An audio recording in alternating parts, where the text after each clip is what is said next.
Summer before my sophomore year, I was bit by a tick at my family's lake house, and we didn't think anything of it because I didn't have any of the symptoms that are related to Lyme disease.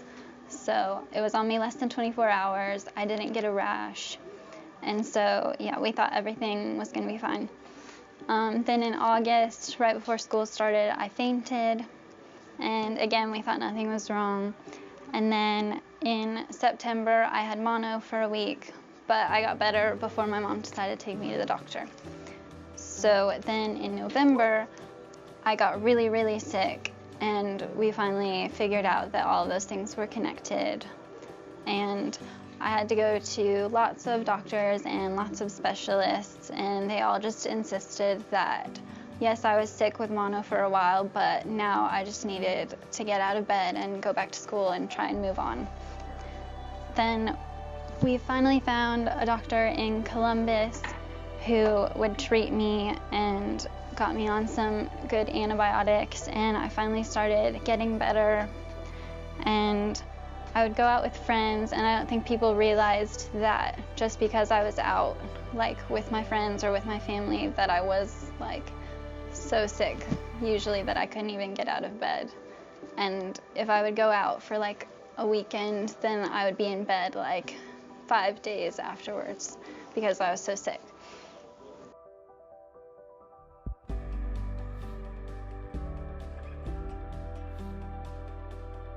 The beginning of my junior year, I had a really bad relapse, and it was the worst I'd ever been. And we went back to my doctor, and he just didn't know what to do anymore, couldn't help me, and so he said that I just needed to go see a psychologist, that it must just all be in my head, because I shouldn't be sick for that long after all the treatment I'd had. And so I think that was when I really lost faith in God. I just wondered, why would that happen to me? Like, what had I done to deserve all this? And then we got in touch with my second grade teacher, Mrs. Ash. Her daughter has Lyme disease too, and they got us in touch with a really good doctor in Missouri.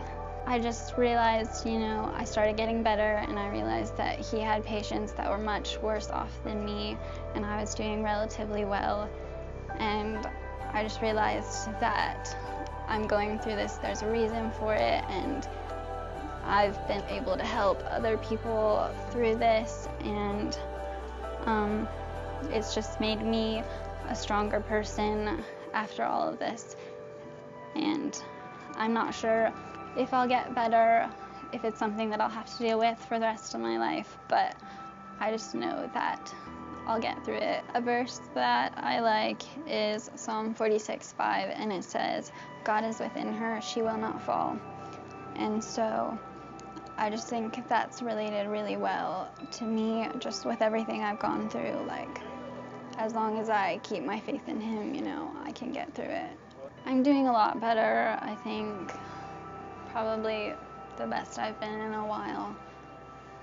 I'm just kind of scared. Like, my doctor thinks that most of his patients have like 3 really bad periods, and I've only had 2 so far, so I'm kind of scared that I'm still like waiting for my 3rd to happen.